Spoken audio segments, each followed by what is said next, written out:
This is also kind of another segment of Who's Donating? That's right. Normally we do Who's Hating. That's where we read tweets that people write to us about how much they hate us. And instead we've changed Who's Hating into Who's Donating. And who's donating today? Well, in the studio with us right now is Les Gold and Seth Gold. It's the Gold family from TruTV's Hardcore Pawn. Good morning, guys. How are you? Good morning. So now, first off, funny story, and this is absolutely true. So we've been living here in Michigan for what, about a year and a half? Yeah, year and a half. Been here about a year and a half. We used to work in Wisconsin, and we did a lot of work with a casino. And the casino booked you guys to come. It was way northern Wisconsin, middle of nowhere. Lake of the Torches. Lake of the Yes, I remember. Lake of the Torches. And we were their partnering radio station. And a guy named Matthew Broderick, he goes, hey, Pat and AJ, will you guys talk to the Golds? I go, yeah, sure. We interview Les. And we weren't going to be there. We were going to be in Vegas. Yeah, we weren't going to be there. So we interviewed you, and we got done with the interview. And I think this is before you had PR people, because you said, all right, hey, keep my number in case you ever need anything. And in my mind, I said, well, that's very nice. I don't know what I'd bother you for, but I appreciate it.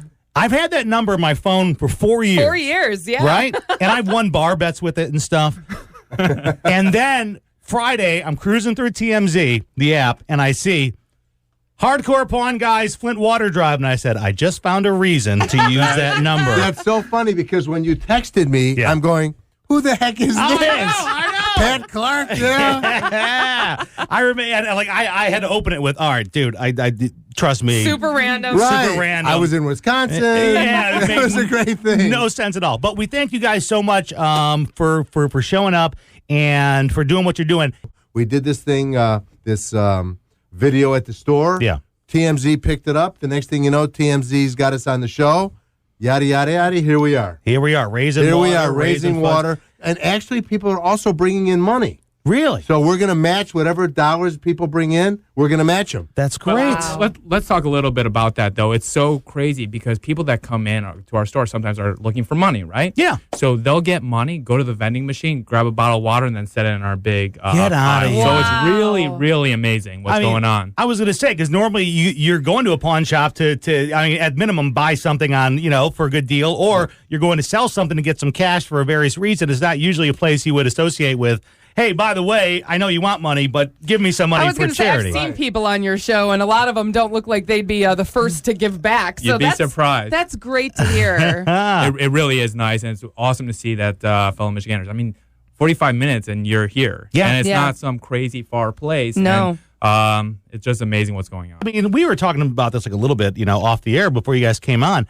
I mean, what did you think about this? Because I was kind of explaining to you guys how long we've been dealing with it here locally. Since the second we moved here, this has been an issue in Flint. I mean, what's this like on the outside looking in, hearing about water that, not only isn't drinkable, but can literally poison you? It's unbelievable. But that's the only word that I can really explain it. I mean, it's 2016, and we'd be worried about our water. People are taking showers with bottled water. Mm-hmm. I mean, it's absolutely insane. You said prior to us coming on air that you've been dealing with this for 9 months. 9 months ago, you guys had a water drive. Yeah. 9 months, I didn't hear anything about it. Exactly. Like, what's going on? This is crazy. Yeah. I think that's the weirdest thing to us here in Flint is that, we've known about this for so long. And now that it's in the national media, we're like, yeah, no kidding. This has been a problem. But think about that. I mean, the fact is that these pipes have been underground for about 100 years, 50 years or whatever. Sure. We're dealing with the same thing in Detroit and all throughout the country. So, unfortunately, it's being spotlighted in Flint, but fortunately, it's being brought to the attention, and hopefully now we can really do something about it so it never happens again. Yeah, well, and that's what they've said. They're like, this is going to continue to be a problem throughout the country. And like you said, unfortunately, it's starting here in Flint, but this is going to be a problem. But people have to realize that this is going to be a problem. Stop sweeping it under the carpet like most people do. Yeah. They bury their head in the sand. No, it can't happen to me. Baloney. A lot of people are asking us to get political about it, and I said, heads are going to fall, blame's going to be pointed down the road, and it's going to be one of those things. But right now, we need to fix and help the people that are being affected. So that's what we came up with, our solution, or quasi-solution of the water drive. Yeah, so, well, you're helping, What people don't understand, and we, like I said, we preach all around the world, is how much Detroiters care about Detroiters, our neighbors in Flint. Yeah. If you went to Battle Creek, they are huge supporters when there's problems that are in a city that's in Michigan. Detroiters step up to the plate. Yeah. They've, like I said, they've had a bad rap for a lot of years. Yeah. We've been known as all these bad connotations surrounding Detroit. But now everybody's seeing how much Detroiters have Flint people's back. Yeah, absolutely. Well, and we've said that since we moved here, the sense of community is amazing. It's probably the strongest I've ever felt in all the places we've lived. It's amazing. Yeah. And the water's set up in the middle of our showroom. So we have tourists from all over the country, all over the world coming in, and they're like, what's this water doing here? And so then we explain to them, and they're like, wow, that's a problem. Here, let me help. And they go pick up 10 cases and come back. Wow. So I'll send you guys pictures. I mean, it's amazing what's going on in I didn't even think about it like that because, I mean, you guys do probably, besides the average folks, have a lot of people want to come in, want to see you guys, want to see the store, and then they're becoming aware of it. I didn't even think about that aspect of it. How great is that? We also do it. We have a Flint. We have a Pontiac store. Yeah. People are going into that location also. Yeah. And they're bringing water. And when is it? The end of the month? We're bringing it down to Flint. We love the show, absolutely, and you guys are going to shop. So if people want to swing by and see you guys are still actually there sometimes.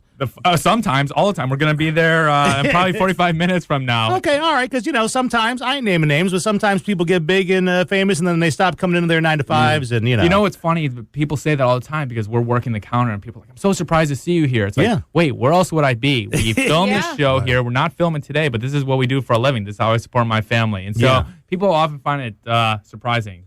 Yeah, they do. And one thing that I forgot to mention, Seth does a podcast called Goldtone, which is all around the world. Okay. People now all around the world are realizing this situation, and they're sending donations to the store, to his website. Oh. Are you talking about it on the podcast? Of course. So the latest edition of Goldtone, we talk with Charlie Langton, who's a local reporter who's really in the thick of it. Yeah. And he comes in as my guest. So yeah, absolutely. That's great, man. What's the website where folks can download it? Play.it. Okay, and we'll put up links on our Facebook absolutely. website and all that stuff, so people can. People all over the world really care. It's something that sometimes is strange. People don't understand that. People do care about people that have problems. Yeah. Les Gold, Seth Gold from TruTV's Hardcore Pawn. Is the show on right now? It is not. We're on break, but stay tuned. And it's going to get picked up. But it's always on. You guys are always on. We're always on something. Yeah, somewhere. You guys are almost like Seinfeld level where you're always on at some point. 170 episodes, of course. That's a lot. I have some of them memorized. Well, people say, do you remember the time that this happened? I'm like, I think so. I was there. Yeah. Thank you guys from the people of Flint. Thank you for doing what you're doing, for bringing, not only water and funds, but just awareness to the cause, whether it's through the show, the podcast, the store.